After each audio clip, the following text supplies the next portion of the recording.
Ladies and gentlemen, Take a seat. Take a seat. please, grab a stool, please.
Please come in and find a stool if you.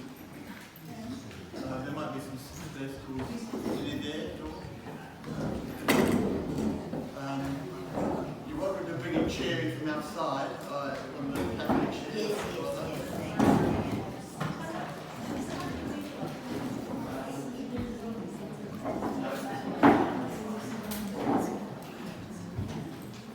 Okay.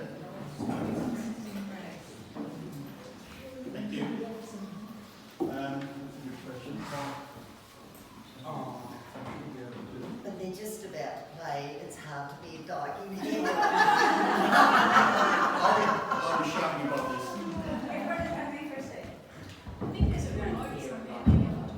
Not here, somewhere else. Okay.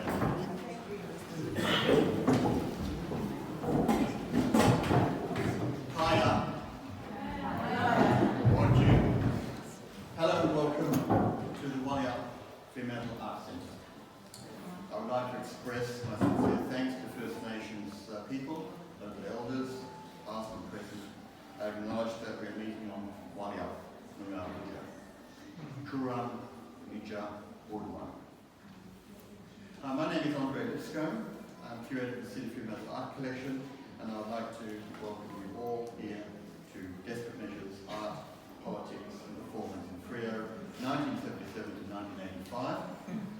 Panel conversation with our guest, curator Joe Derbyshire.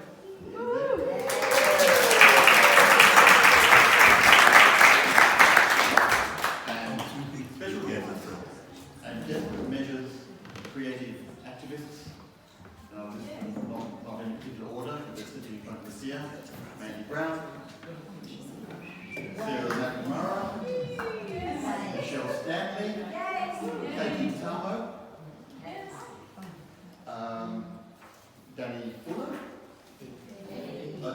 apologies, Margot Byrne, Patsy Lloyd, and I do have reference here to Jackie Reed, Yes. who's obviously the lead singer for Jose Road Wounds Band here as well. I would especially like to thank those who travelled some distance to be here today. It's great to be here, and I'd like to ask Joe to introduce the guests. I just have a little bit to add from the people that are not here. So there's some very special people that are not here today, but who are going to listen to the recording and the video and have also sent messages of love and support. One of those is Miko Avern. Yes. And Margot is representing him here today. And he said, good luck to everyone. It's been wonderful to have his memories brought to light and to be recorded. And he says that also he would like to remember Duncan Campbell. Yes. Who died in 2002, who's here in spirit. Yes. I think and he would have definitely been here last night in spirit. Yeah. And so he's wonderful. Also Ollie Black, who's in South Australia. She's been emailing and giving so much information. And she's written something just about the start of Desperate Measures, which I'll just read out. She says, in 1976 I lived in East Perth and I hosted two members of the popular theatre troupe, Duncan Campbell and Miko Avern, during their visit to the Perth Festival. During this time I was working as an executive secretary for a mining company and I joined the popular theatre troupe as an audience stooge during their lunchtime concerts. We quickly became friends and colleagues. I left my job and all of us moved to a big old house at 80 Ward Street, Fremantle. And that's how it all began. We made spontaneous political street theatre, gathering more like-minded people. The kitchen table was the creative hub and focus of political discussion. So I thought that's a great opening for how Desperate Measures got together. And there's also messages from Celia, White, and also Pam Nile in Newcastle. So I just thought I'd say hello from both ends.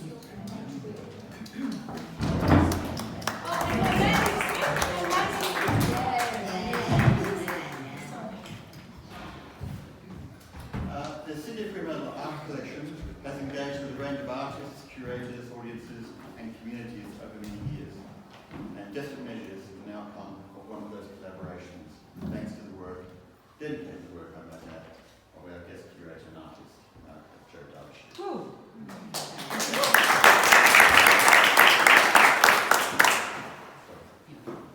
It seems particularly timely that we are here to acknowledge the groundswell of community and WA community groups, performers, organisations and their actions that were presented in Fremantle over the years and developed when the local and geopolitical worlds were very different, as was the sophistication, scale, the format of grassroots political disruption. Perhaps contemporary debates and political struggles have not changed, but are reincarnated in different forms and acted upon by different communities and generations. They are certainly active today.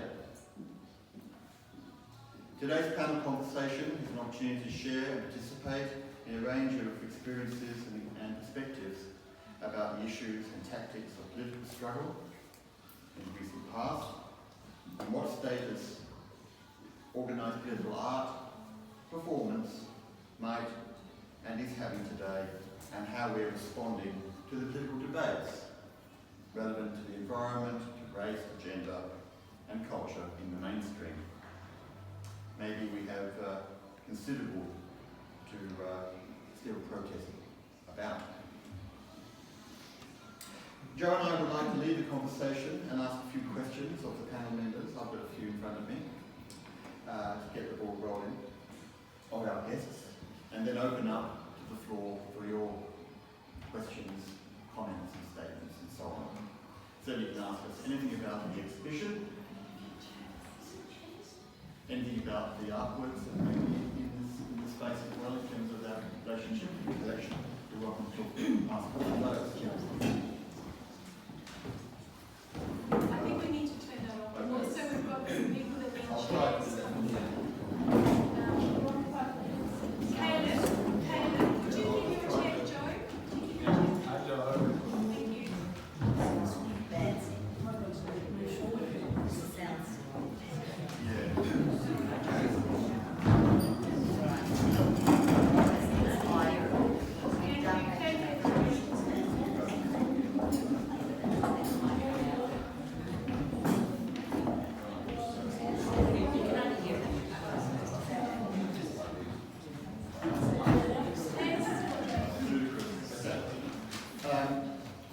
Yeah, so any questions you might have, if you could hang on to those for a little while, that'd be terrific. I'd like to have the questions and statements from the audience at the end of our brief series of conversations. Well, I'd like to permit the panel to say a few things and interject amongst each other. So, if you'd like to please move forward half a metre.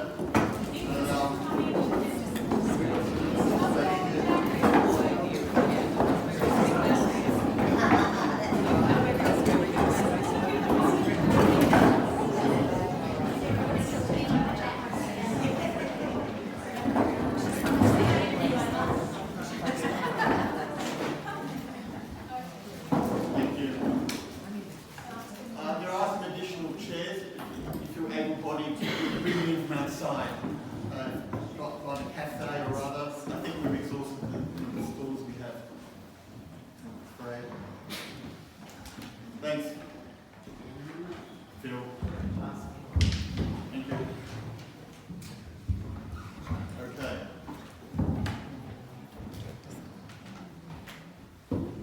My first question is really to Joe, if you're able to get some things started. Just as a bit of a grounding to the project. Joe, tell us a little bit about your project with this enterprise, and tell us and why you think these stories or this history is pertinent and important to us. Well, I think it's when I was asked to respond to the Huxleys and use the collection, the Fremantle collection, I began to think about performance and politics and art in Fremantle because I wanted to bring in our local history. And of course, when I looked at it, Desperate Measures jumped out, and also Tokyo Rose, and also the anti-nuclear protesters. And I was a couple of years too young to be a Desperate Measures person, but I was at uni and high school, and I did see a lot of Desperate Measures street theatre, which I think has inspired me. So even though I wasn't a member, I think that they had a huge impact on me as a young person. When I began doing research, I realised what an incredible group of people they were, the Desperate Measures group. And what struck me, which I think is really interesting, is that all of them went on to have incredible lives. So even though they worked for free, they were living quite poor lives in share houses, they were working part-time jobs, they had an enormous amount of energy, an enormous amount of fun, and they were very politically astute. And they had courage. They went out and did stuff. And I found that very inspiring. But you know how people talk these days about how art is good for you and it's a wellness thing. Well, actually, I always thought that was a little bit fake. But what I've realised is that those years of being creative enabled these amazing people to have amazing lives. And they went on to form, women's circus. All the circuses in Australia have had these amazing women and some men involved in them. And so what happened in this fermenting little hub here in Fremantle actually had transnational influence. And that's what I realised as I did the research. And that there's just nothing written about that. There's no commentary or essays. It all just happened underneath and people went out and did it. And so I thought this is a a great opportunity to honour those people, but also to say, you know, we did it in Fremantle first, and then we exported it. Thank you. Of course, Fremantle was the first council in Australia to vote on the nuclear-free zone in 1980.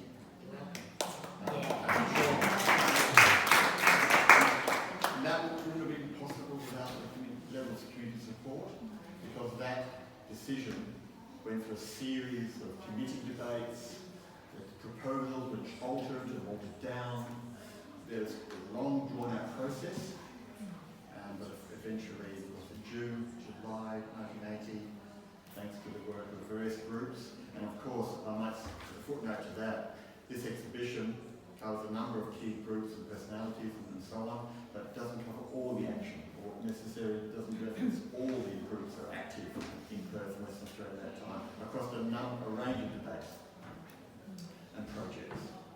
And often many of those interlinked and shared various resources, potentially, and certainly social capital amongst the groups, certainly Fremantle.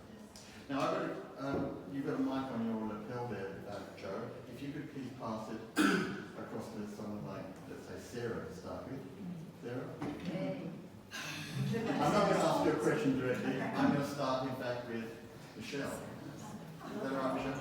We've got a limited number of mics, so we're going to share those. Look, a general question about district measures to start with. What was the shared thinking about district measures? How did you manage yourselves, and what was your purpose? Did you have a shared objective? Strategy.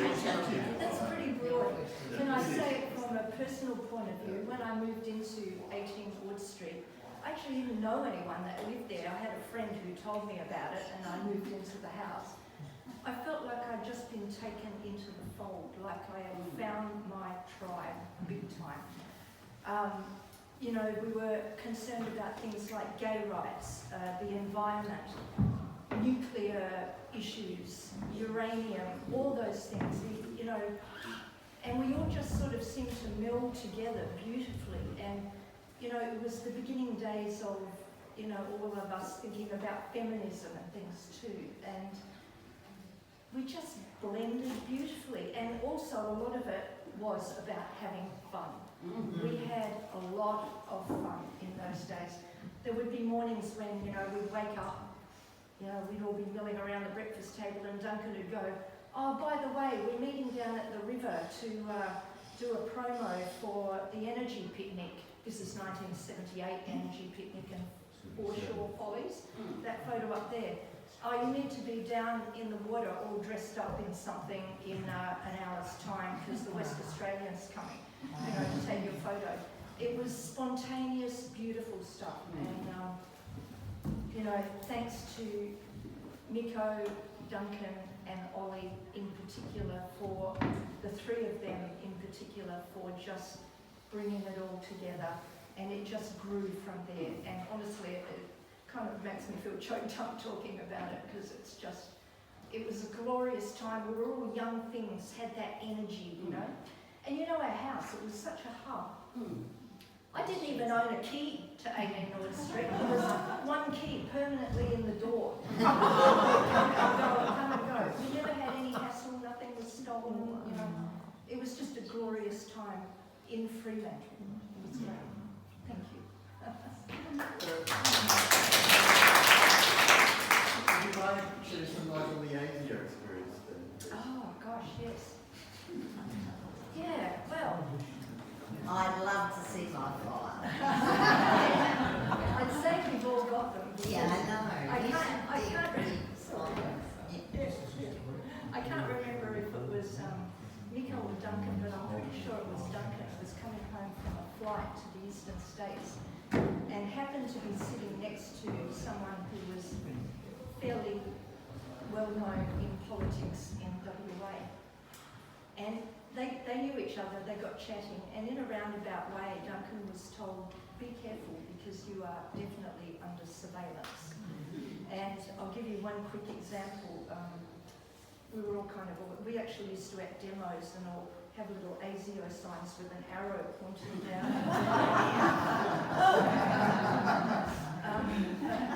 One day, talking on the phone to a friend, we all knew about the ASIO thing, and it was a bit of a joke, really, because we were young, we never know. And suddenly we heard all this click, click, click, click, click, clicking on the phone. And the friend laughingly said, it's probably ASIO listening in, ha ha ha. And a man's voice came over the phone and went, don't you know a party line when you hear one? Party line in the city. So that was definitely a thing too, but we were young and didn't care about it, and we just got out there and did it anyway. Thanks. And just as a little follow-up to that, many years later when I lived in Guildford, and there was a group of people trying to stop development of Helena Valley, there were half a dozen kind of activists, and someone rang and said, they spoke to me and said, we're going to set up a pretend rally just to see if it's these 6 ones that they've got, on the list. And I forgot about it completely, and then someone rang and sort of said, yes, the rally's definitely on next Wednesday. And I kind of went, what? And they said, how many people can you bring? And I said, between 50 and 100. And I forgot about it completely. Someone apparently drove down St George's Terrace on Wednesday, and there were paddy wagons lined up down William Street, like they were all prepared. And I'm thinking, how could they think we could organise a rally without flyers and posters and newsletters and, just on 6 telephone lines? But you never know. Anyway, I think it was because we didn't give in to the paranoia. Like, it was actually half the time we were the things that cut the phone off at headquarters was, Duncan describing the Queen's birthday celebrations at UWA when we were going to have, a Queen's family look-alike competition, including corgis, and the phone just went dead. And I was on the phone to Chuck Bonsis at one time. I think something to do, I think people are going to take small boats out to harass the big ones. Joe is beautiful. And he's going, are you there? Are you there? And I'm saying, yeah, I can hear you. And he goes, fuck no, ASIO, because they cut off. They couldn't hear me. So they had a little bit of that. Can I ask a supplementary question, please, to Sarah? Sure. Please, Sarah. I'm interested in the nature of the projects. I'm thinking of, Sarah mentioned to me, the Sisters project. Would you like to shed some light on the nature of that project? Or Sarah, maybe? I don't recall it that well. That was probably, again, a collective response. I'm just going to say that, like Michelle, I didn't know anybody when I moved into Broad Street. And I didn't know anybody when I moved into Broad Street. And I pretty much just got swept up with it all too. And felt like I met my family. And was involved in whatever was going on. I know I was in Sisters. I think we did around 17 performances, I'm not sure. There was Yeah, and a so number of performances. Denny's nodding her head, so I think she might be better to No, describe it. I was asking, was it in theatres? It was in theatres, and who knows? Yes. Like one of those things I go, oh gosh, yes, when I saw the photo. Yeah, there's a great picture. Where was it? I do know a little bit about it. It was basically about a group of women in prison. And go for it. Michelle? It was written by someone who was in prison, is that right? It was written by a person who had been in prison for 10 years, and a man, as it turns out. And it was a great play. We did perform it. The very first one, it was performed in June and July in 1978. I actually still have my 1978 diary. At the Ed Centre in Trio. Our very first performance was an afternoon one, and for some strange reason a whole bunch of high school kids were bussed in. And the play opened when the lights came up. me and another woman were kissing on stage because she was the top dog and I was her girlfriend. And I heard almost like an audible gasp from the teachers. We are talking 1978. And there was an incredible amount of bad language in it. And the teachers got quite upset, but it was, I remember Nikki Wood had a character and we were all sitting like this in a row on our bunk beds, and you know, her character was pacing up and down in front of us, and she turned to the audience and was talking to us and went, "See these?" As if they give a rat's about you, and you know, it was like, it was quite amazing actually, but it was a really good play about women in prison and what they go through. And yeah, and we did perform it at Waite and also in the Old Dolphin Theatre and the Uni. And the Waite performance was actually filmed. I've never seen that film. If anyone knows what happened to it, please let someone know. Yeah, it was a good, very good play. Thank you. Now, obviously, various performers and activists were involved in DM over a number of years, because they're operating. But there's also the strong element of visual arts component to the project as well. Luckily, we have two visual artists, Mandy Brown and Katie Tamo, who are connected to Desperate Measures. Now, Mandy Brown's painting, of course, is that large oil painting there, as you come into this place on the left there. And I had a chat to Mandy yesterday about that picture. And Mandy was a bright light in visual arts in Fremantle in the 70s. She won numerous awards. She exhibited at the Art Centre on numerous occasions, particularly with printmaking. She was a great printmaker, and she's a great printmaker. But that painting was, ironically, from my mind, commissioned by the Female Arts Centre in celebration of the bicentennial in 1988. And we had a number of artworks that identified heritage, infrastructure, buildings and streetscapes, as well as an element of, I guess, emerging First Nations awareness and the politics of the fleet and so on. But Mandy presented us with a curious view of looking out of a cafe window, maybe a cafe sport or similar in Northbridge. And we had a chat about that, about the kind of social politics that were going on in their peer groups and the kind of look of the men looking out into the street and so on. But as a footnote to your practice, Mandy, tell us a little bit about your involvement with Desperate Measures and why you connected with them and what did you feel like you had to contribute? When I was a kid living in a pub in Fremantle, I went to Girl Guides, and I wasn't a very good girl guide, and I did something awful. I told the girl that a girl I didn't like, I told her that the girl guide meeting was on a certain day when it wasn't. She turned up with, bells and whistles, and I got nearly suspended or expelled from Girl Guides. But I thought they'd rehabilitate me by giving me the entertainment badge. And that was probably my license to the rest of my buffoonery for the rest of my life. So somehow I got, like a tumbleweed, I got kind of,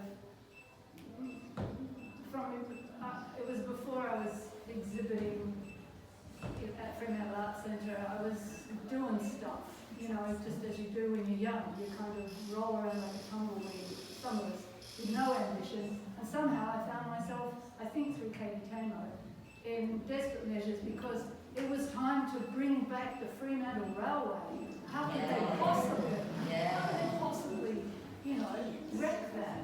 And so we'd also, through Katie and her brother and another friend, I've been part of the wood chipping and campaign to save Manor Forests. So it was already, the seeds were already there, and I was a smart ass to start with my entertainment badge at Bill Guide. So we did these shows, the Fremantle Railway stuff, and we did books up mining stuff, and it always had a sense of humour. It kind of needed to have a sense of humour. I think I might have been an evangelist if I'd been religious, but so it was a sort of safe way of bringing people in, is that you made yourself really funny and people could laugh but be really serious. When it came time to Don't Panic, This Is Your Half-Life Uranium show, which we took to crib rooms and prisons and went to South Australia with. I remember we were at Fremantle Prison for the second time around, and we had all of the really hard criminals in that space. That was, and we were like the sort of Peter, Paul and Mary of shows for the prison, you know, guitars, singing. But I had a number of roles as plutonium, oil, and Rolf Harris. Rolf Harris.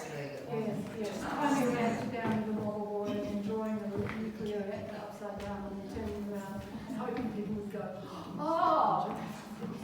But anyway, so Mandy Smith was nuke and she had those kind of fisherman's pants that she was always leaking into. And I was oil and I practiced I never really watched TV much, but as the young adult, but I practiced my character of oil on the phone, so I had cigarettes on tight rolled sleeves.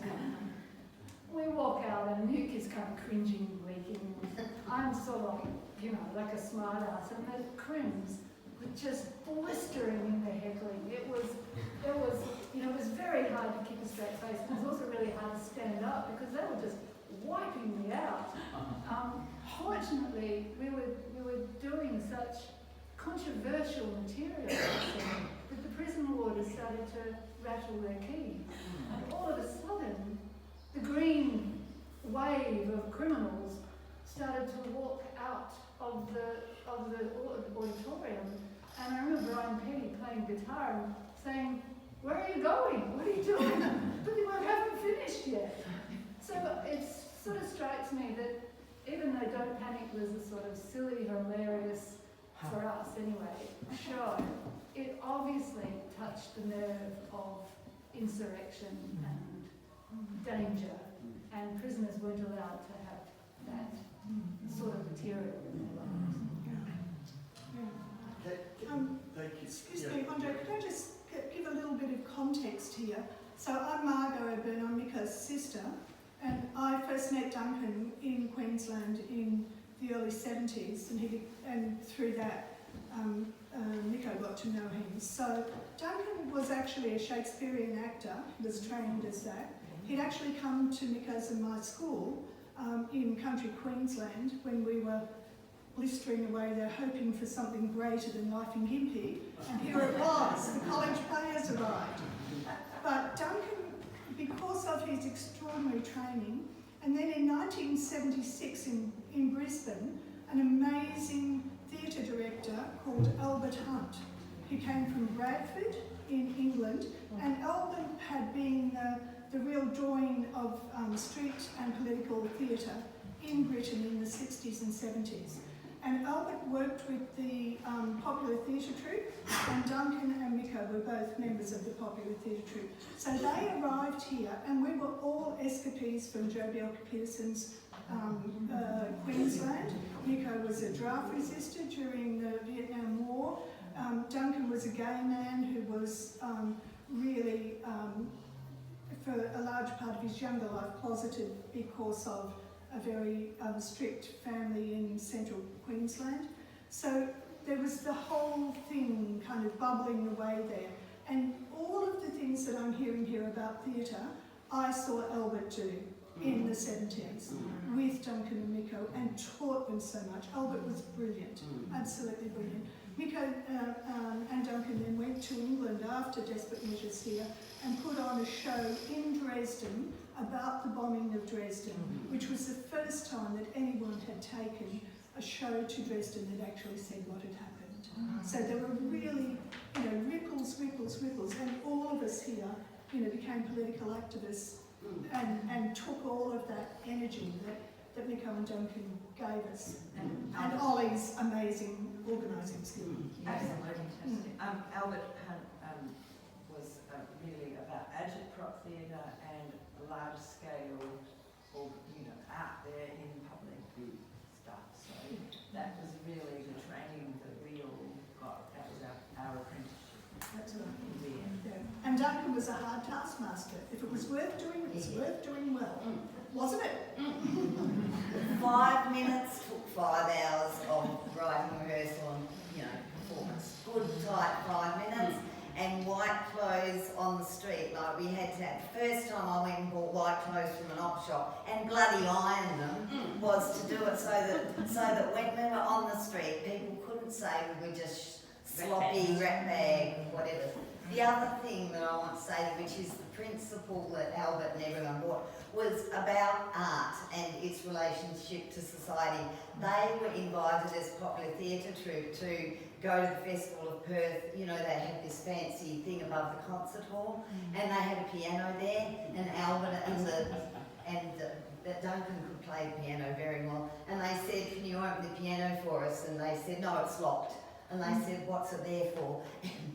They opened it and played the piano. So many years later, I went to see a show, and it would have been after I left Desperate Measures, and it was when we'd finally been invited, like we'd done street theatre in the Hay Street Mall as part of the Festival of Perth, and Desperate Measures got invited to perform in the festival club, and wrote, and it was just, took my hair off, at the Arty Farty Festival show, and I think they had Russell Drysdale had a painting of a dancing swan dressed as a harlequin, as the symbol of the festival. So every time we talked about art, we had this, David Noakes in this costume holding a drooping swan, and it was all about art, politics, where you pay your attention to what.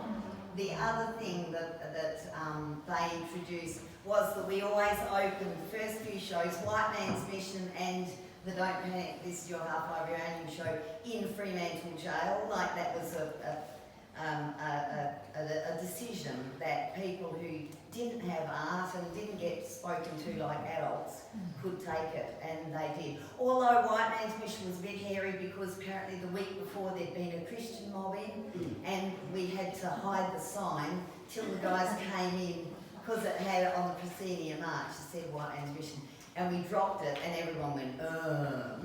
So we had to pick them up from there. And it was about Kanakas in Queensland and slavery and all those sorts of things. And didn't they take that to London?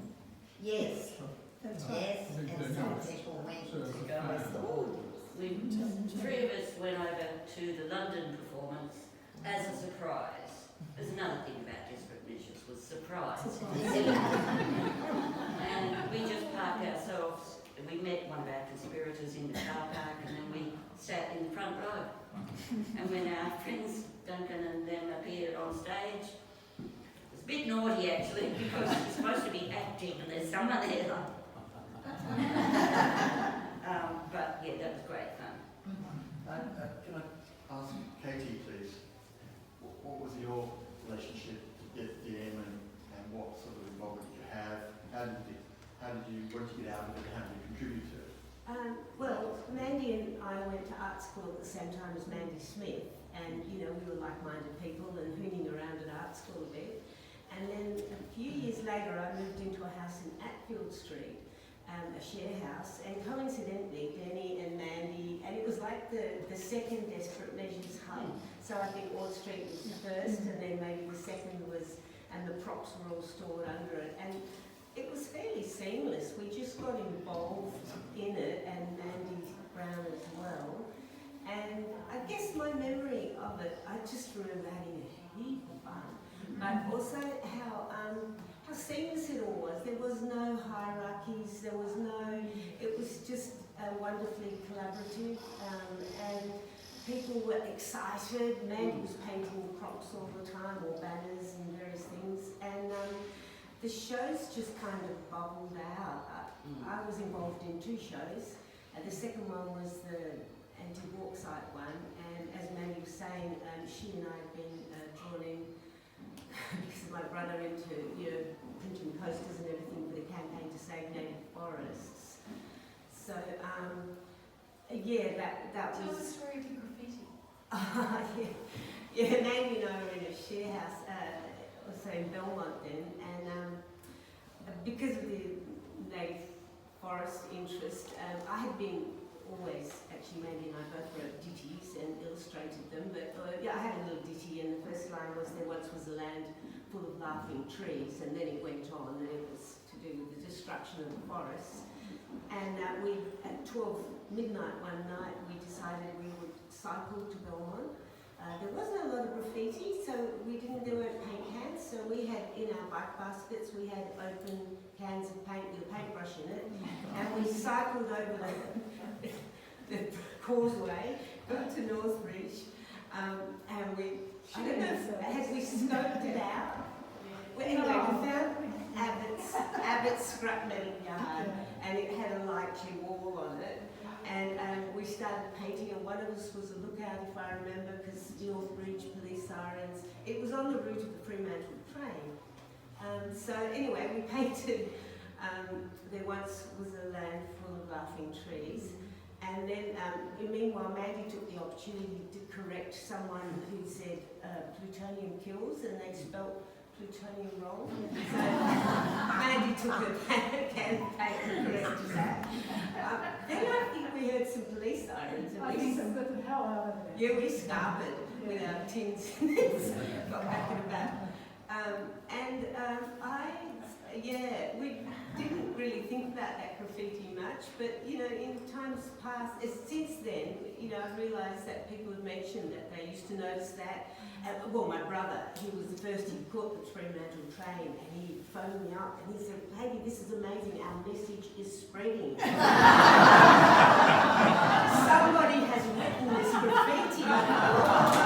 And he was so disappointed that it was just me.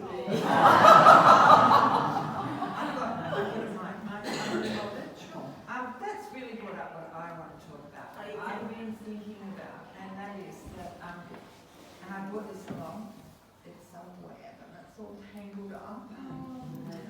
And it's all got things reaching out everywhere. Now, an incredible part about that web is that work that you were talking about, your beautiful graffiti, was printed, I don't know, Peter Clements is right down the back there. This is a connection. And this shows how far-reaching all the different strands of It was such a good, sign, and I couldn't resist it. So I arrived in Perth in 81. I arrived back in Perth in 81, and there was this sign on the wall, and I was doing artworks about who we are as a society. And this was so brilliant, because I could put this phrase to, once was a land full of laughing trees, to Aboriginals, to trees, to farming, to a large number of things. And it could have gone on, but we did 5. And as you say, Sarah, the thing just spreads out. So good. Thank you, Peter, for doing that. Including, so here we are, and I've been trying to draw the map of the web. Well, I started trying to do it as a timeline. Didn't work, straight line. That's why it's a web. It's still a muddle and it's all tangled up on my piece of paper, so I won't go there. But this, thank you, Joe, has brought together all of us to reflect on that web, including, I keep going including, last night I came to the opening, and I had really, really wanted to film this, record this, document it for people like Nico and everybody who we've mentioned already and people we haven't mentioned. And I've been thinking, who can I get that would, how's it going to be possible for me to link up with someone who can easily just record it? And I know I've got lots of friends here who I might have asked, but last night I bumped into Peter, whose work at the print is in somewhere in this exhibition. And Peter was one of my very influential lecturers at art school. And this morning I thought, Peter! So, Messenger Peter had a quick talk. He said yes. I said, I've got everything charged up. He said, right, I'll bring my batteries, I'll bring my blah, blah, blah. Then I messaged Joe. Then I saw Andre just to make sure we weren't treading on any toes. But it's that quick response. It's that, okay, I've got an idea, making sure where at all possible that you don't get into too much trouble. But also people saying yes rather than, oh no, sorry, I've got it, I'm going to take this into that. So, you know, that ethos is spread out in so many ways, and the web is all over. Like, I've got a map, it goes into prisons, it goes into community arts, it goes into visual arts, it goes into state and government schools. Not everybody was able to maintain their practice or desire to maintain practice outside the framework. There's been people like Wendy who went and worked in arts administration and was able to help fund amazing. Wendy Wade. You just sit and think about it, and the longer you think about it and draw, the more incredible the web is. The influence, there's musicians who sing about it, there's writers who write about it, there's circuses who circus about it, dancers who dance about it, people who do satirical webcasts like Nina, who we haven't even mentioned. There's people who are instrumental, like Duncan and many others who passed to another realm, who are able to continue to put things in the right place. And I'm going to stop right there because I know you know what I'm talking about. But I just need to say that. Thank you, Joe. Very interesting.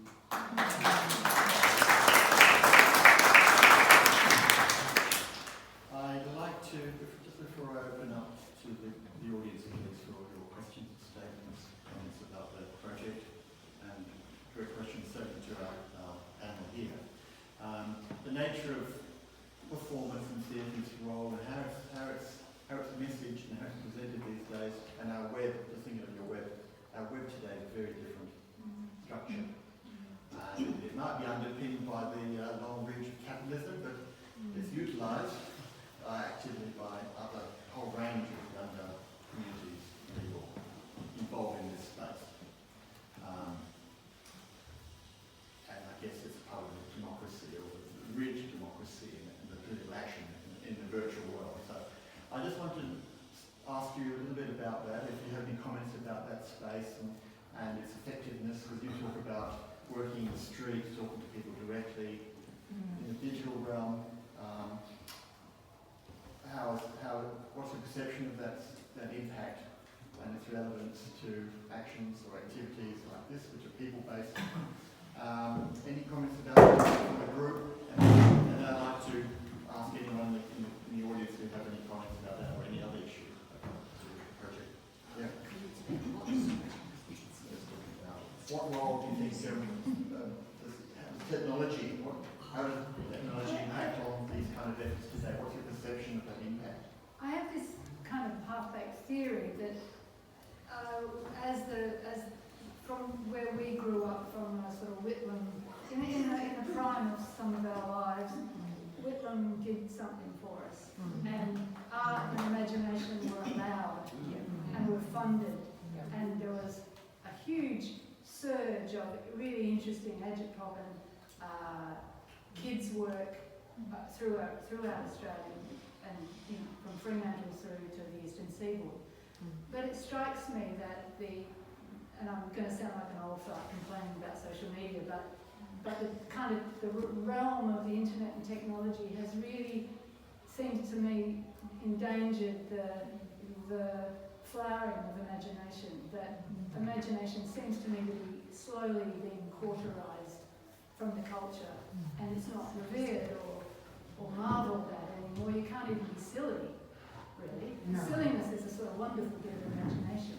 So I was born on a negative polarity, so I'm naturally going to see the doom in things. It does feel a bit cramped now.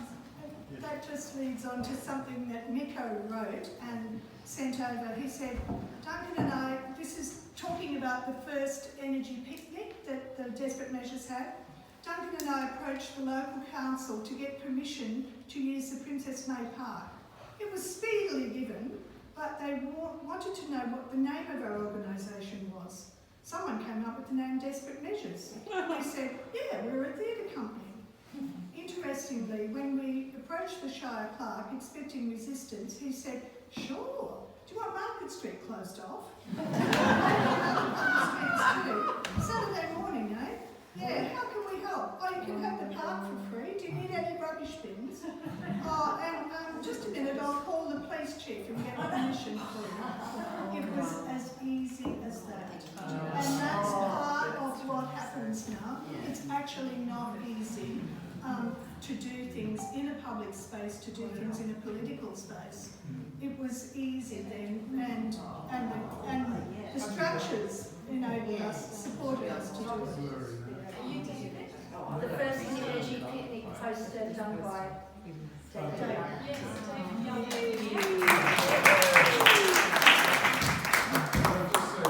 I'll just say that, like, I was very interested in alternative energy, not that I was interested in alternative energy, and I was so pleased to be able to put that into a poster. You did some beautiful work. I wrote a few formulas on it and things like that about hydrodynamics and stuff like that. And a friend of mine who lived in Darlington had been to see a house that had it was powered by a windmill, not a windmill, a water mill. It was built in the middle of the house, and it had just enough electricity for one person to live in that place. But, Fantastic. Can you just talk, David, while we've got you, about how you did all the artworks? Yeah, well, I was living in the hills with Debbie, and okay. That's great. Yeah, I think we went along to the Trades and Labour Council, it's called that, that's in Australia Way, and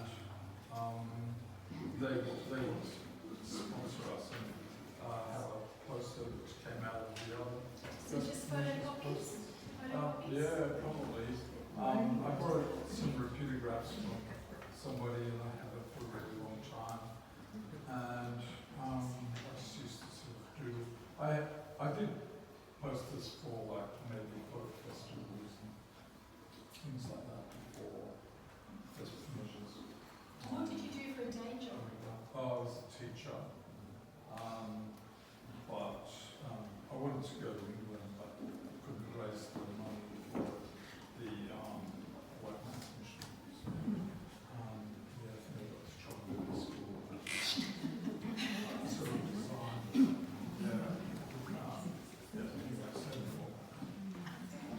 Can I just say another thing about Duncan Campbell? That when he left here, he went up and helped to get together Brand New Day, which was, an iconic thing. And his spirit, he came down and they did it at the Octagon, and his spirit lives on through his wonderful, amazing work.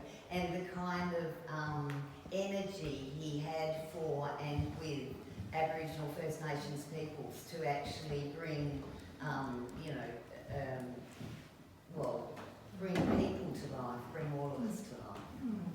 And he played in the Scrap Metal Band, started the first Stomping Ground Festival in Broome, and also wrote Corrugation Road with Jimmy Child. If I could share a memory about Duncan as well, in the time between the winning of the America's Cup and it happening in Fremantle, there was a series of shows called the Baylor's Beach Glee Club, and we had a house band, and Ian Parmenter, who's gone now, he and I wrote the script, and Duncan, we had an upright piano, and Duncan played the piano in the band, and it was just wonderful. And I had a trio with Duncan and Simon Tarrant called 303, and we used to play at Ricardo's, which was up in town. So we would play on the Friday, the Saturday, and then David Northcott would play on the Sunday. Oh, yeah, right. So it was a very interesting time. And just, yeah, that's it. Do you want to talk about Chalky Arrows while you're there, Jane? Sorry, do you want to talk about Chalky Arrows while you're there? Did that kind of...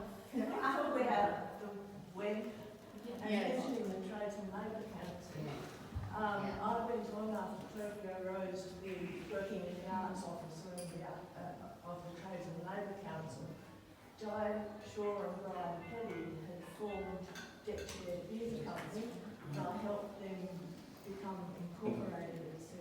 And then I went on to Phil Thompson, became artistic director. And we at the Trades and Labour Council worked very closely with those ex-members of Desperate Measures doing plays about the warships. We did one about Paddy Troy, we did one about the biscuit factory. So it has actually continued to grow well beyond those early days. I think it's really amazing. Sorry, one more thing about amazing. Got distracted. So we had this trio, and we used to play puppets, and we used to play all around the place. But we set up a nighttime thing at across the road from puppets at this place. It was the Gliffer, that became the Gliffer, which was a cafe thing. But it had been Nuncio's gambling debt, and so Nuncio turned it. That's right. Nuncio turned it over to us on Thursday night. We would have cafe jazz. And that's where Lois Olney but also a lot of the kids from John Curtin High, who were, doing music or whatever, would come down and perform, and we'd have these events on a Thursday, and the Sambuca flowed. We had lots of very drunk kids. Not to mention me falling off the stage a number of times. Can I just quickly say that there's probably a lot of people here that were quietly members of Desperate Measures that we haven't acknowledged, and it's partly because there's a lot of them and I just haven't been able to get them all. There is a book going around. If you are one of these people, you can either speak now or write in the book your name and contact, so that we can get an idea of exactly how many people were part of it. Anyone else want to speak from the audience? Any questions from the audience? Yeah, I guess what I'm really curious about is what would you say your most, not risky, but sort of like dramatic, like stunt thing that like, what caused the most tension in the planning, like sort of, as if it's a movie, like what's the stunt which felt like a movie in that way? I think maybe I'll answer that. We used to always open in Fremantle Prison, and as one of our principles of social justice, we offered training, some drama workshops in Fremantle Prison, and there was meant to be me and someone else going, and of course I turned up at the gates and whoever else couldn't come. So I went in and they got all the guys in, like Fremantle's our high security prison, and you don't ask guys what they're in for, it's very rude. But one of my first things after we'd done all our warm-ups was like, let's do a fake fighting thing. I was on their mic, and they start kind of like, I said, you've got to hold your punch. The guy who's being punched makes the noise, a few little tricks like that. And and then I'm going, good, excellent, stop. And like by that time, there were two guys still kind of having a go. But the warders like rushed in to the door. And it's all cool thing, very much so great. And we started to write things over a series of workshops. So I'm just saying it was really scary because I didn't know who I was in the room with. But on the other hand, it happened because Ord Street was opposite Fremantle Prison. That year they'd had riots in the prison, and our mates in Ord Street could hear the noise. And what happened was, after a few days of lockdown, they just went in with the riot gear and cleared the guys out. and I had another workshop scheduled for after.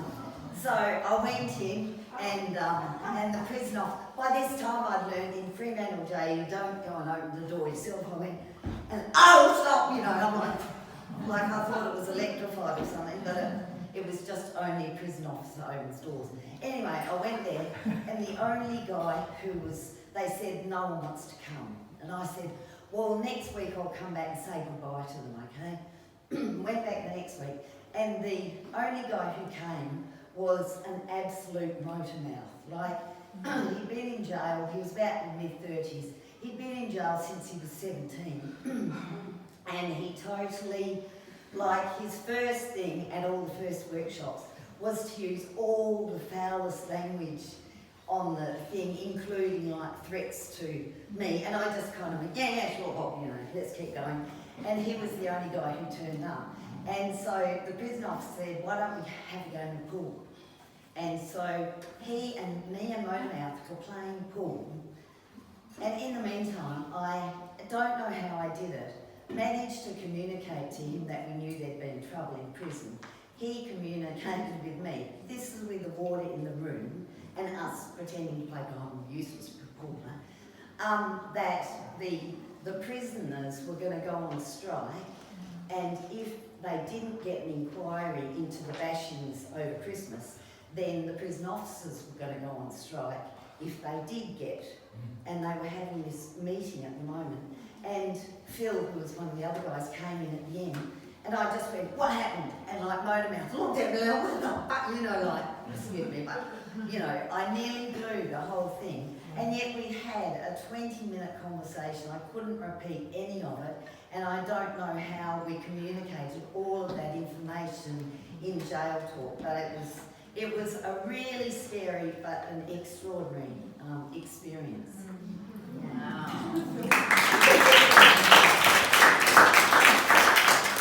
For you. Can I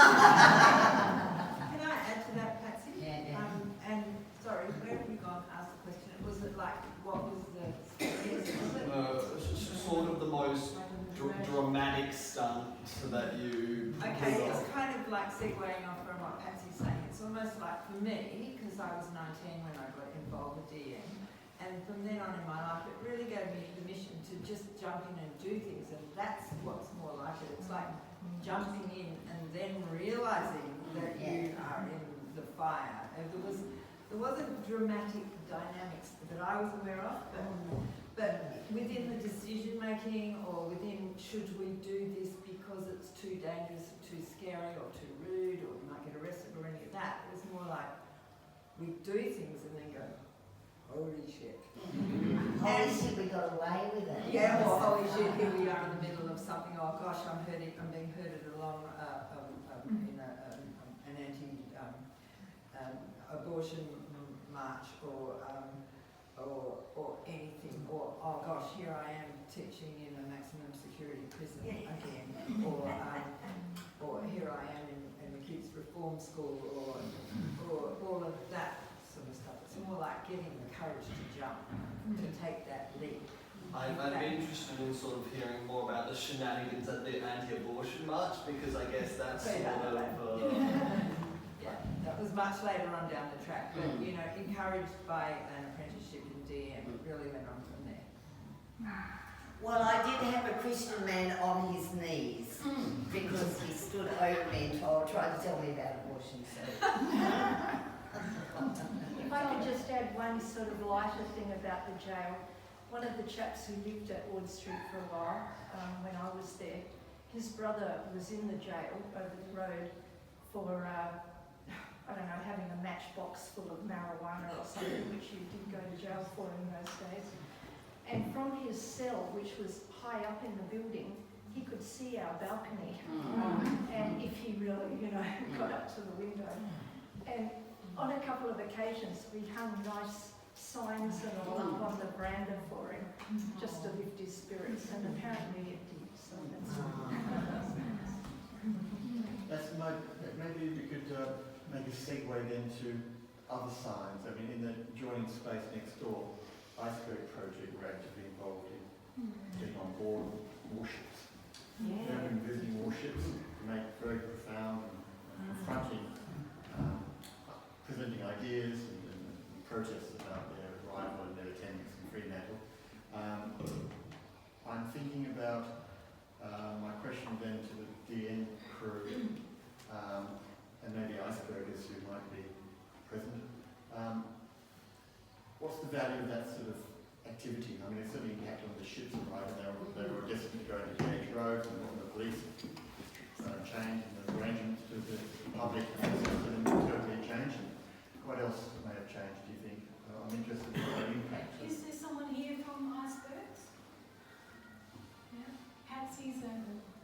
We never talked on the phone, did we? We only met in your backyard, really. We knew by that time that anything we planned on the phone was going to be ratchet.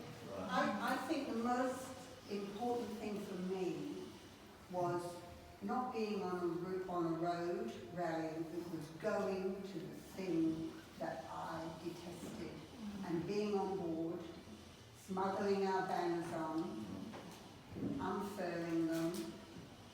The US authorities hated it because they saw this as their territory. And that to me was so empowering. Yeah. And we, I had a young child and I'd take her on board, we'd have banners in the nappy bags. And on later on people would take the wall and start doing the wall riding around things. I mean, it was, and I think nowadays you would feel too afraid to do that. But then we didn't. And it was absolutely, it was very, very powerful. What's your name, please? Annabelle Newbury. She's in the photo. And Joe, do you want to say something? You were there. You're in the photo as well, Patsy. Yeah, I know. Didn't I look good at that time? I didn't know. I was too busy. When these warships came in, Joe Valentine, everybody. the general public, families would line up with their kids so they could go on board and see these amazing warships, with weapons showing, as one of the pictures in there depicts. And so we got on, yes, as Annabelle said, like we were just getting on board to have a look like everybody else. And I can remember getting on board and going where we weren't meant to go, finding a stairway or something, going downstairs and saying to anybody in the Navy that I met, well, where are your nuclear weapons? What do they look like, And of course, neither confirm nor deny was the popular thing. But there was a lot of pushback on the wharf from the people who didn't like the fact that we were there challenging this American military might. But I've got to say, folks, it's exactly the same again now. I'm so thrilled with this. Let's get you back onto jumping on the warships. Yeah. Well, yeah, and we have to reignite some energy around what is going on at the moment. We've got this dreadful man going to be president again. But that also gives us a little sliver of an opportunity to crash AUKUS altogether. That's my little silver lining idea. I just want everybody to know why I've got this thing. That this afternoon, how many iterations are there? How many different anti-nuclear or anti-uranium mining groups have I been involved in over the last 45 years? A lot. Well, we've had to have a new iteration, and it's called Nuclear Free WA. And we have our AGM this afternoon, just after this, at 2 o'clock, at the meeting place down the road, and Scott Latham is going to be beamed in. He's going to zoom in, so worth coming along, 2 o'clock. Just to take a note of Sarah's web, which is kind of involved in all of that. So a number of people in the early 80s, we formed a group here called Fremantle People for Nuclear Disarmament, and many of us were involved in that. I remember organising a rally down here when the Carl Vinson came in, and we expected probably, a few hundred people would turn up to the rally, and the whole of Market Street and the whole of down in Cantonment Street was all just absolutely, we had thousands and thousands of people just came and we formed a whole big thing. And that was the time when Beth and Sarah were doing, making t-shirts, and Beth Houghton married my brother Miko, and these were her t-shirt designs. And she set up the meeting place. And she said, Meeting oh, is that's right, right. this afternoon, just to complete the circle. Yeah. So I just want to honour, Beth passed away in 2002, so I just want to honour her memory as well.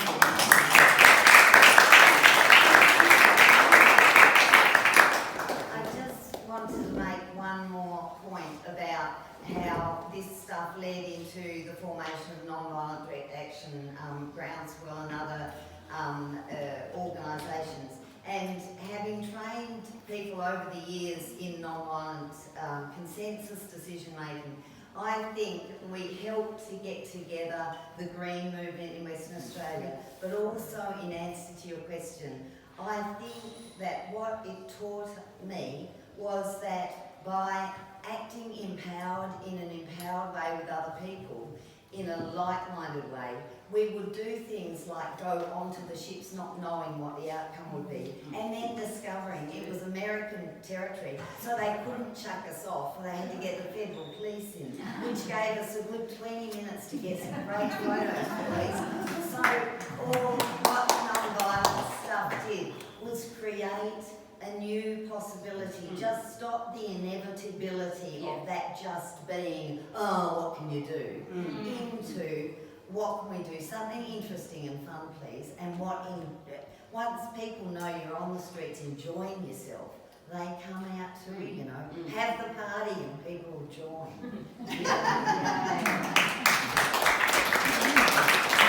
I want to say one last thing. What Ollie used to say all the time was, don't let the bastards grind you down. Right, back to them. Thank you. Hey, talk too much. I'm not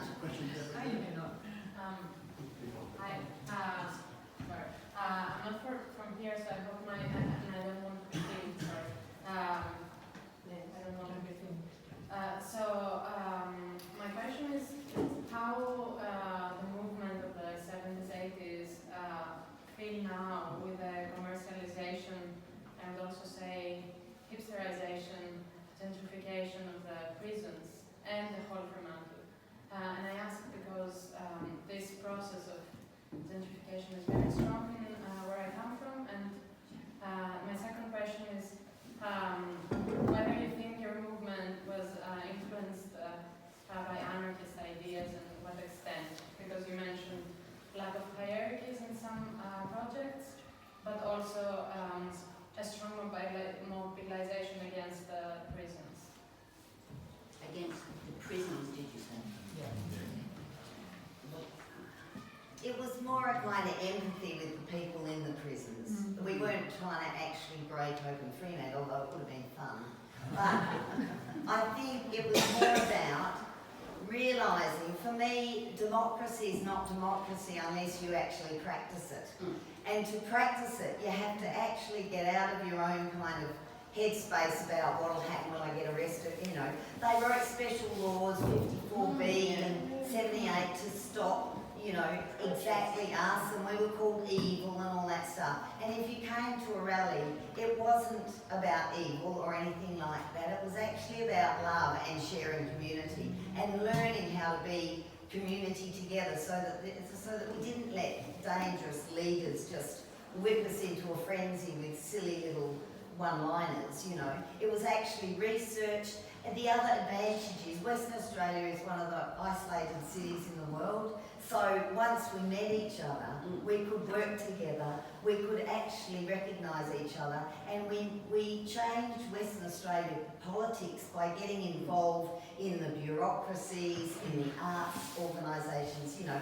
Maybe we also got some success by not accepting arts money, not very often anyway, because it limited us. They said we could have a director and a whatever and an administrator and 6 performers, and we said, how do we spread that over 40 people? Like, it was about sticking to the principles of communalism, and then years later being asked about agitprop theatre and all that. So like that, we just did it on the streets, you know what I mean? We wrote stuff and treated our audience like they could understand what we were talking about, and with respect and fun, and you know, always a song and dance at the end. Part of the question was about, as I understood it, about gentrification. And the commercialization of the Fremantle prison today. Oh, that, yeah. As a heritage site, cultural site. Yeah. Don't be, they all do that. Do you want to talk about gentrification and studios and all that kind of Well, as much as I can. Obviously, Fremantle's window, early 70s to the late 80s, for example, post-America's Cup, went through a whole series of waves of development, people moving to the city buying affordable homes, who were passionate about, eventually, about built heritage, about the colonial, I guess the human scale of the colonial built heritage of Fremantle. Politically, there was astute, often very educated people, university trained and so on, in a range of faculties, what have you. So the affordability, the politics, their education, the capacity to build and invest energies into council and so on over that period. Many groups in Fremantle, arts groups and political groups, green groups, were active and had their bases in Fremantle. Certainly groups like Praxis was a hub for all sorts of political, cultural activities, national activities centred here. There's obviously a series of layers of mushrooms of activities going on in the city when it was affordable to do so. So the gentrification, I think is what you're getting at there, Joe, is obviously everyone wants to live amongst that sort of culture and be close to the water and what have you, or everything else. But the process of gentrification has a significant impact on streetscapes, the way that gardens are used, for example. I mean, the Portuguese and Italian community often had active, productive gardens. That sort of culture and sort of the walled gardens that people talk to me about, their concerns about the nakedness of relationships and so on, were part of this notion of gentrification. And what I see as the main thing about gentrification was the America's Cup. So all the poor people got chucked out, and it changed the demographics, and then the town had to look nice. Yeah. But the good thing about America's Cup was that the legacy of the money from the bicentennial bought the Moores building and also got the Artists Foundation happening, so all those studio spaces and the Fly-by-Night Club. So those three organisations were bought with very good intentions and still managed to hang in there today. But to go back to your gentrification question, I think it has had a huge impact. Because yesterday, a young Indian boy came in to see the exhibition, and he sought me out, and he had a question for me, and he said, "Where is all this energy now?" And it was such a good question, because I think that the young people today are much more fragmented, even though they're connected via social media, and I think Caleb could probably talk about that. But there doesn't seem to be the hubs of the share houses where people just live and play together and work together, and young people are just trying to survive financially. So it's very different. I think gentrification is having a massive effect on that. And education's not free anymore, which is key. That's right. Yeah, education is difficult as well. But it was very interesting what he said about that energy. And he was looking for it. He said, I've been looking for this energy for about a year here in Perth, and now I'm going to Melbourne. Because Melbourne's where it's happening.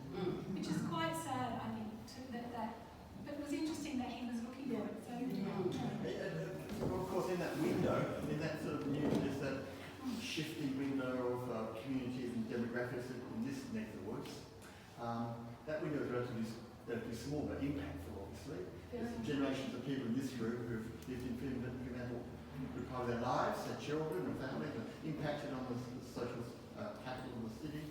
But inevitably, and those centres potentially are elsewhere in Perth, actively involved, not in the expensive streetscapes of Fremantle anymore, and so on, but elsewhere, and the social network is fragmented, as you might have suggested. I think as But the it's very arts, real and very powerful. the arts as well. itself seems to have been, you seem to have lost that materiality of making stuff.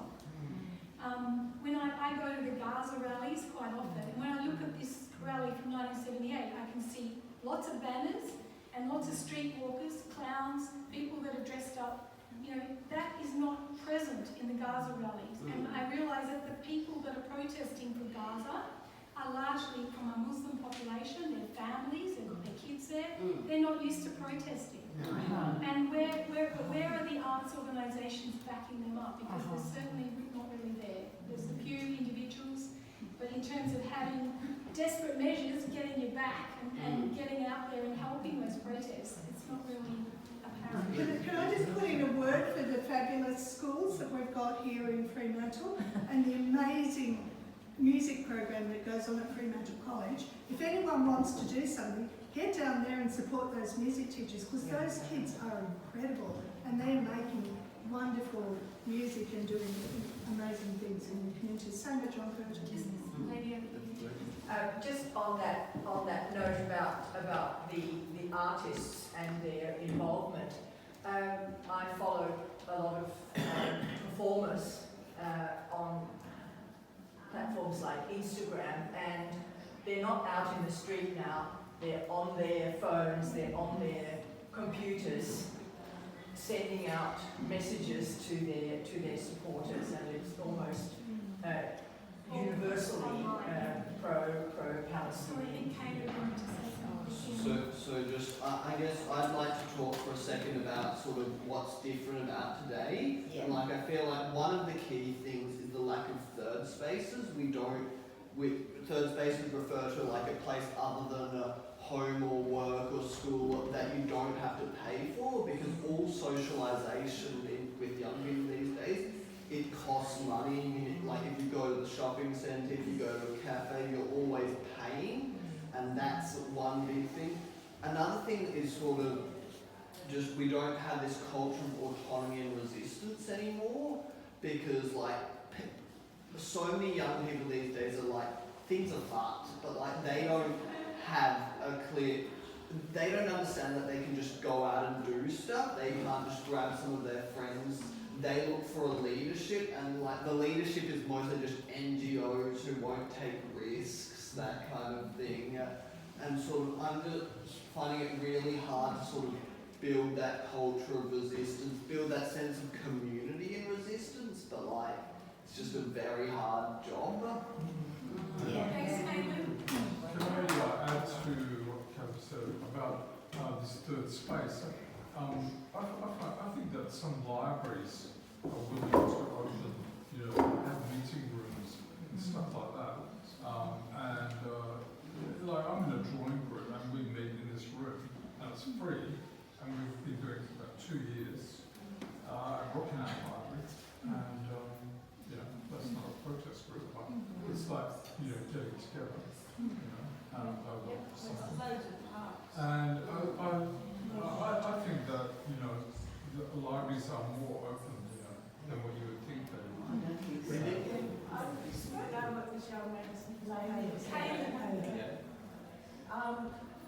I don't actually know how we could support you to do that, but I think it's actually very important that we do that. The recent US election, where the disenfranchised were so angry that voted for somebody who's going to make their lives worse, is actually quite a shame. So somehow I think young people in particular need to find a voice outside of social media.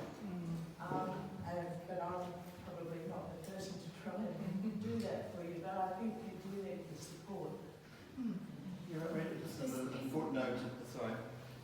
Also just to say, as well as, protesting, we are now having to have serious discussions about our right to protest, because it is seriously under threat.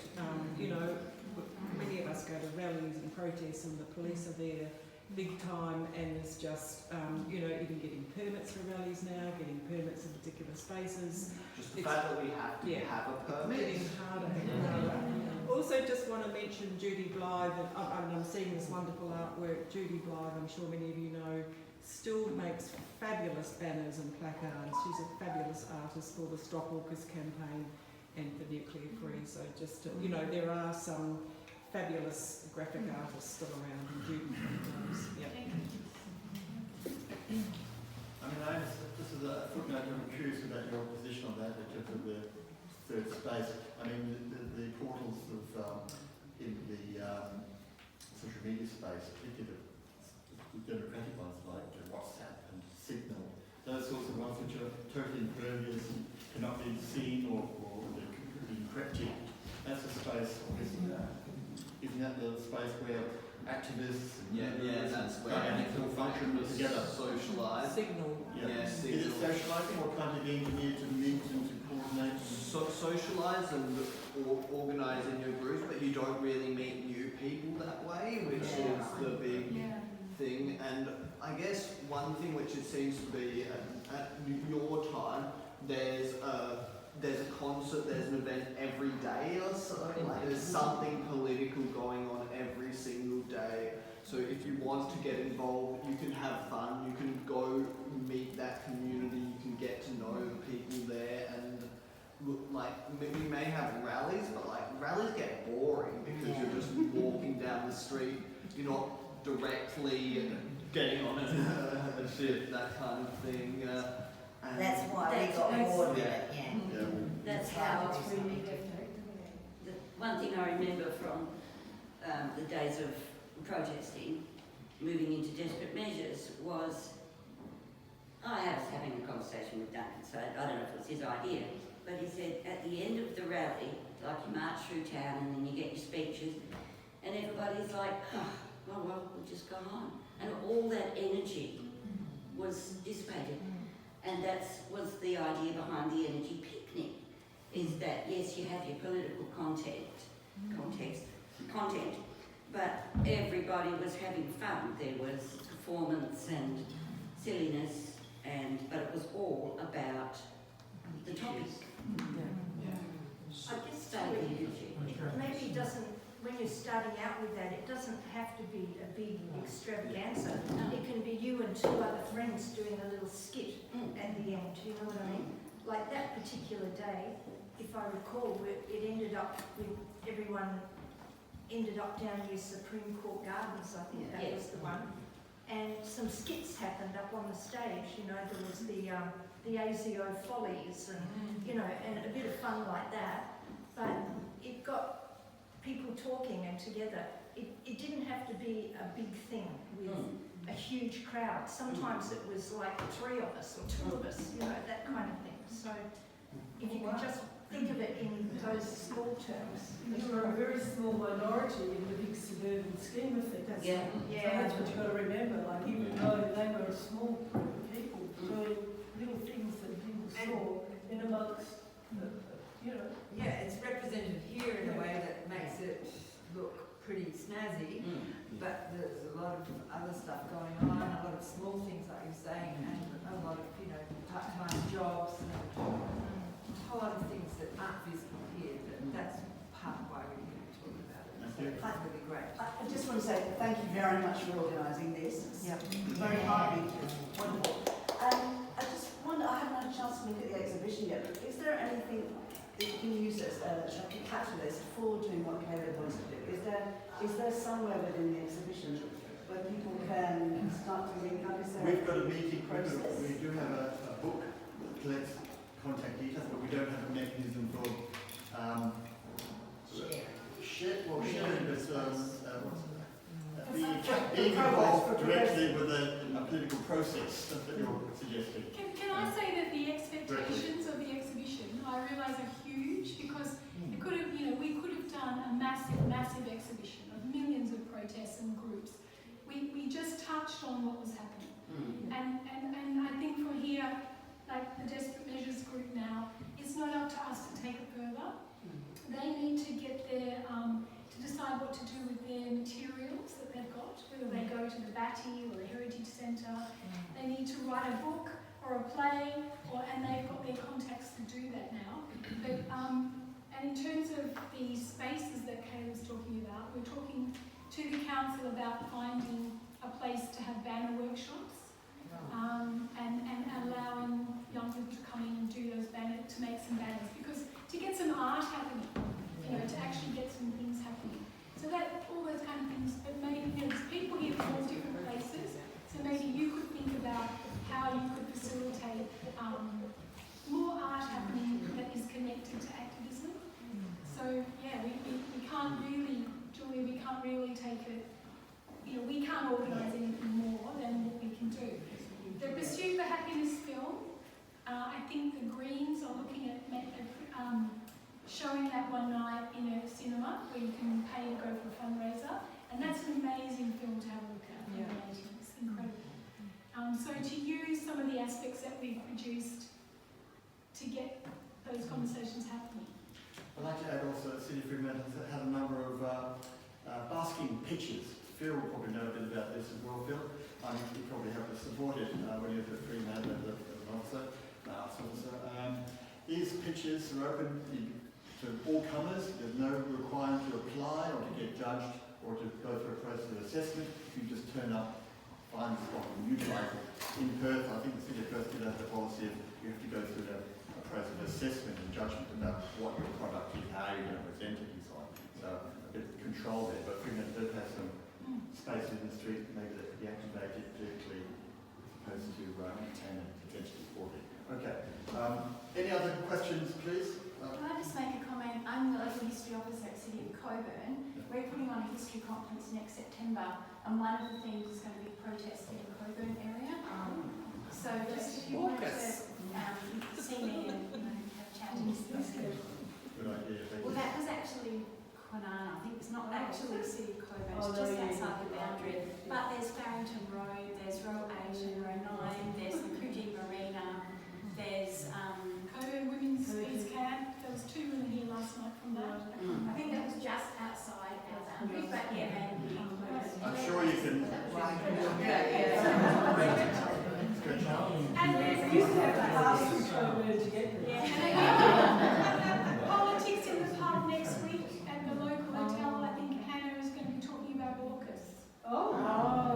So I think, you know, people could go there for a drink on that night. Any other questions? Any other questions, comments, please? Did you go for Rhoda? Did you? No? I just really wanted to thank Joe. Those of us who work in the theatre and music and so forth, it's an ephemeral art form. You give it, it's in the moment, and it tends to go. And to bring this to life, to substantiate it, to make it concrete, to remind us of the great things that have happened in the past, and to inspire us to keep making political art into the future is fantastic. And thank you so much, Joe. Yes.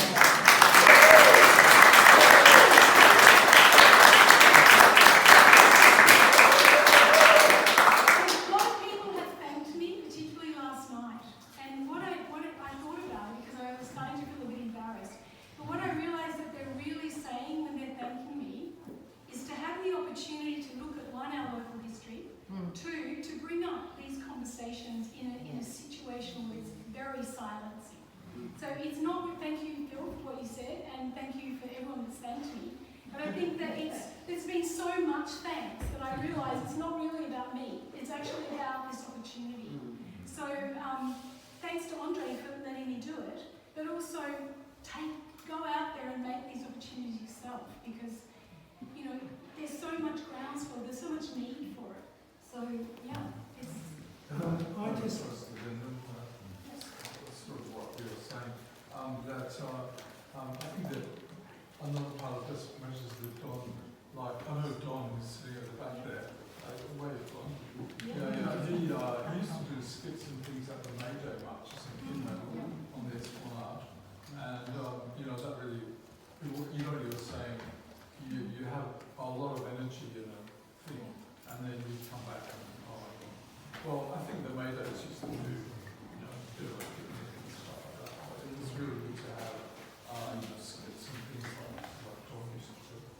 And also, I think the Workers' Embassy, which parked outside in the third wave, the draconian legislation, I think that was sort of probably inspired. I know Jimmy Freeman was here last night. Look, there was a lot of people last night who said that Yeah. And that we could do another exhibition that's about all the theatre groups that were after Mindassix, and all the other people that worked. That's perhaps some work for the future. But what I would say is, with your own personal archives, if you've got posters or you've got anything, visual, videos, give them to the Batty Library. They're collecting Desperate Measures stuff. You notice that the museum is collecting protest stuff from District and Borough. So anything that you thought was not really valuable and just about to chuck out because you're downsizing or something, don't, because it's very valuable. Give it to a local archive.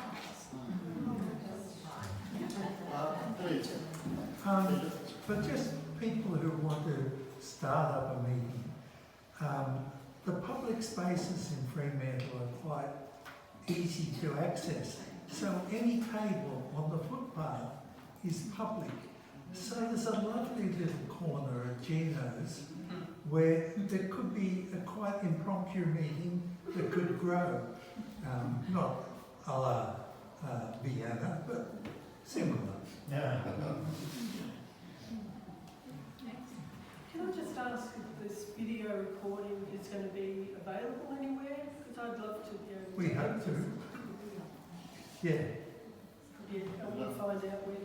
Number of processes going on, documentation we have to bring together. This is that audio is included, will be one. Any other final points, comments? Okay. Well, on behalf of the City of Fremantle, the team here, thank you for attending, being